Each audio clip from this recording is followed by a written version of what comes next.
Paula Pérez Alonso es escritora, editora, estudió periodismo y letras en Buenos Aires y en Londres. Es autora de, entre otros libros, No sé si casarme o comprarme un perro, El agua en el agua, Frágil, El gran plan y Caidú. Y vamos a una frase de cómo empieza Caidú. Como cuando conocí a Caidú, el perro de Juan, no imaginé que me casaría para toda la vida. Esa duda que aparece cada vez que nos enamoramos y a punto de comprometernos, nos embara estúpidamente, nos ronda y nos acecha como si no existiese la posibilidad del error, como si los seres humanos debiéramos evitar equivocarnos y, a pesar de nuestra voluntad, no fuéramos a tropezar de un modo repentino con los papelones más ridículos, despiadados o patéticos. Así empieza Caidú, la última novela de Paula Pérez Alonso. Bienvenida, Paula. Gracias, Maxi, por la invitación. Un placer primero leerte y ahora recibirte.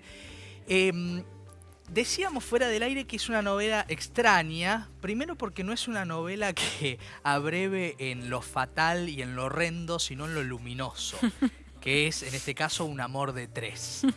¿Fue así la escritura?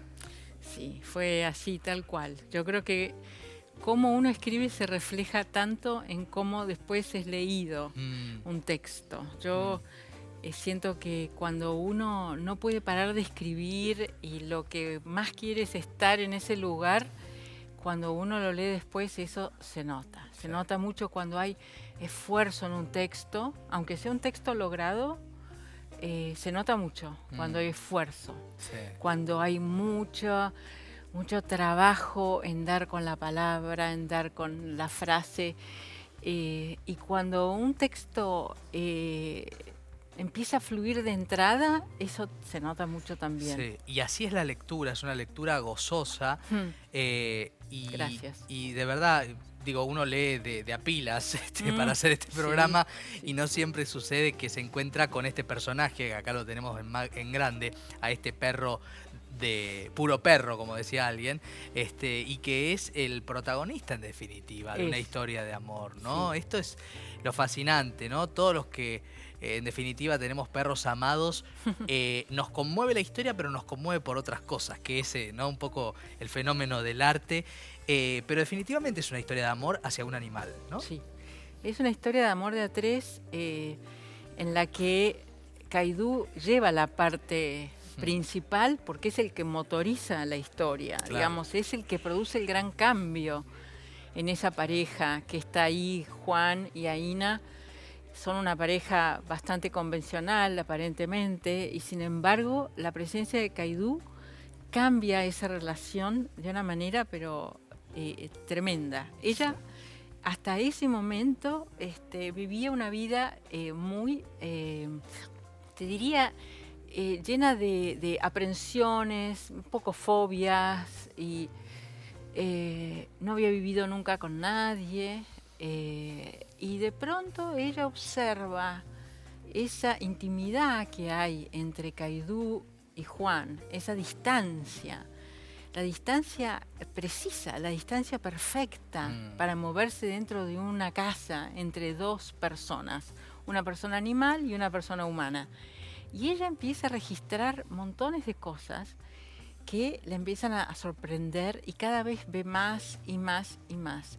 Y eso le produce una revolución. Claro. Porque finalmente es Caidú el que la saca de esa cajita en la que ella está encerrada. Ella está como encerrada en montones de ideas, de preconceptos, de miedos, de cómo tiene que ser la pareja o que no tiene que ser. Y él de pronto, como si fuera un sazen, ¿no? Como si fuera una especie de maestro japonés. Total. Sin que ella se dé cuenta cómo, de pronto un día ella deja de pensar en tratar de entender todas estas cosas y se entrega. Un día se entrega a esta situación y es ahí donde se produce el gran quiebre de la novela. Total. Pensaba, escuchándote y reflexionando sobre la lectura, que Caidú, además de ser un personaje, quizás es el símbolo del amor, de lo que pasa, lo que nos pasa cuando caemos, como bien dicen en inglés, we fall in love, ¿no? Caer Que no en el lo amor, tenemos en sí, castellano, lamentablemente. Así que lo decimos en inglés, no. porque es mejor en Sí. este caso.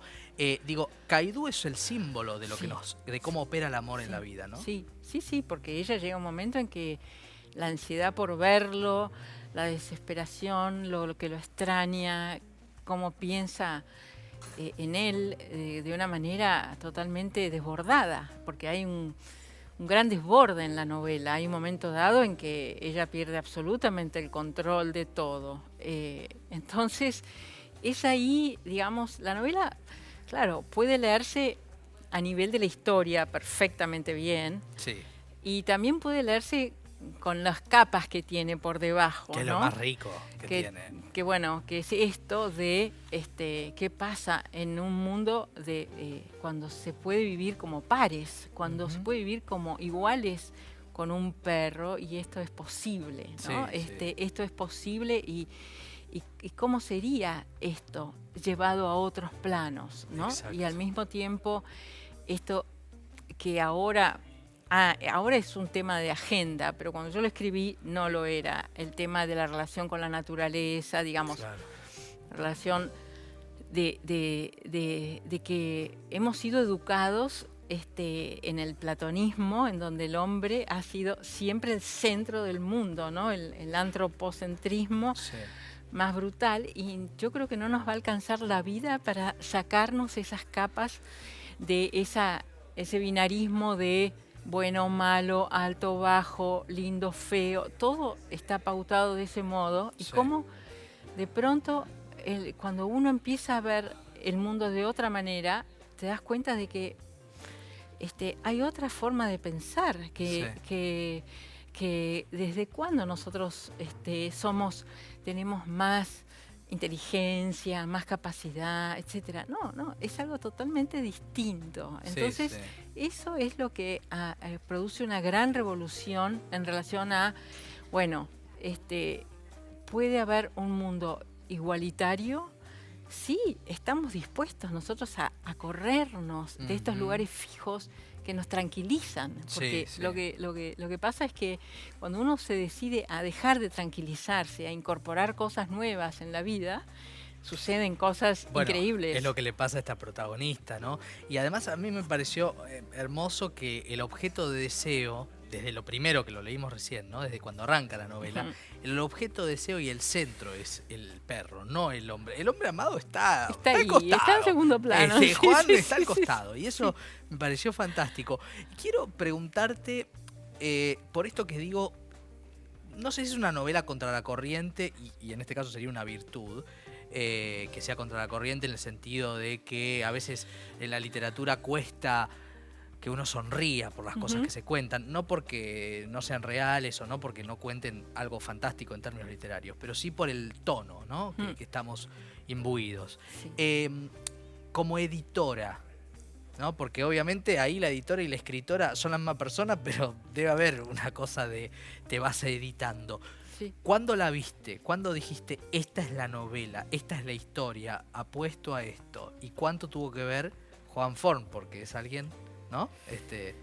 Que destaca Juan, la novela. mira, Juan la leyó cuando yo ya la había terminado. Ya era una versión totalmente terminada. Okay. Juan la quería leer todo el tiempo mientras la estaba escribiendo. Y mira, quien la leyó primero fue Liliana Viola. Porque es alguien a la que no le gustan los perros, les tiene miedo, no es sentimental en relación a los bichos, no se emociona fácilmente con estas cosas, y es alguien brutal, de una sinceridad brutal. Sí, y la brillantez brutal. Y que uno agradece, porque uno como escritor, escritora, tenés que tener amigos que te cubran las espaldas, porque hay un momento dado, yo por más editora que sea, mirar el texto propio siempre es distinto. No hay distancia. No tenés distancia, y decís, ¿qué hice? Esto, yo lo había terminado de escribir y después dije, esto es para publicar.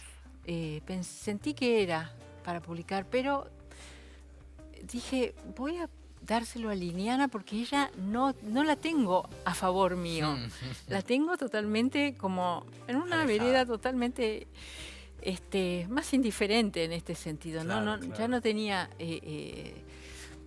hay otra amiga escritora, Esther Cross, que siempre lee lo que yo escribo, pero Esther es recontra perruna y ya la tenía 50% a favor. Sí, claro, no me hubiera...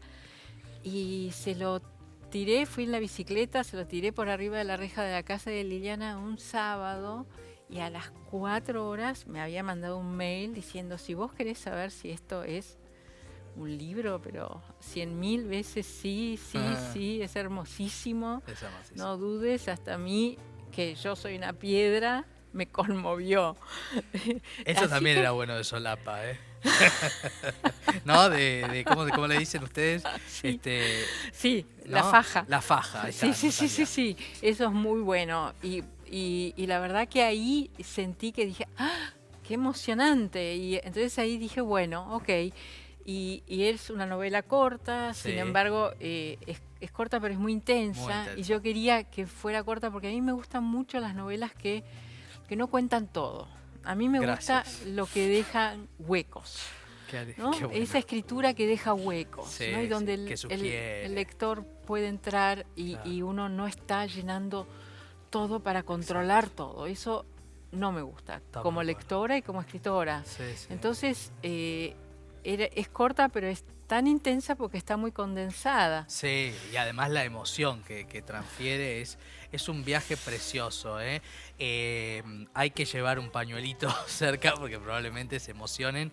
Y es una novela de esas que uno quiere prestar y regalar a todo el mundo, lo cual no es poco en este tiempo de tanta producción. Sí, sabes que hay algo que me da vueltas en la cabeza que tiene que ver con esta novela y que tiene que ver con el tema de la libertad, que es un tema tan difícil, ¿no? Pero me vienen a la cabeza frases de Spinoza, por ejemplo, que lo leí después de escribir Caidú, y dice Spinoza, ¿por qué el hombre lucha por su esclavitud casi como si estuviera luchando por la libertad? O Deleuze y Guattari, que dicen liberar lo que está cautivo. Y James Baldwin, que dice: los hombres construimos nuestras propias prisiones. Claro. Entonces, este libro para mí, yo sentí que era esa huida hacia otro plano. Otro plano que es de absoluta libertad y de puro presente, no de condicionado por el pasado, por el futuro, por la ansiedad, sino que es todo lo que tenemos, es lo que está acá. Y esa es la gran fortaleza, ¿no? Que es muchísimo. Sí, es muchísimo, y es muchísimo también lo que genera. Esto último me parece fantástico. Gracias por el libro y gracias por venir. Muchas gracias a vos. Un libro maravilloso, lo recomiendo mucho, Caidú. Bueno, y después de Paula, ahora vamos a hacer un corte. Pero en un ratito va a estar con nosotros Alejandra López, la responsable de los retratos de prácticamente todos los escritores y escritoras de nuestro tiempo, gran parte de ellos y de ellas, y nos va a contar el detrás de esos encuentros, desde Ricardo Piglia hasta Samantha Schweblin o, por ejemplo, Leila Guerriero. Mucho de eso viene también Valeria Correa Fitz con su último libro de cuentos, Hubo un jardín, y también en la poesía en sus voces, Elena Aníbal. Y así que un lujo de talentos. Seguimos después de la pausa.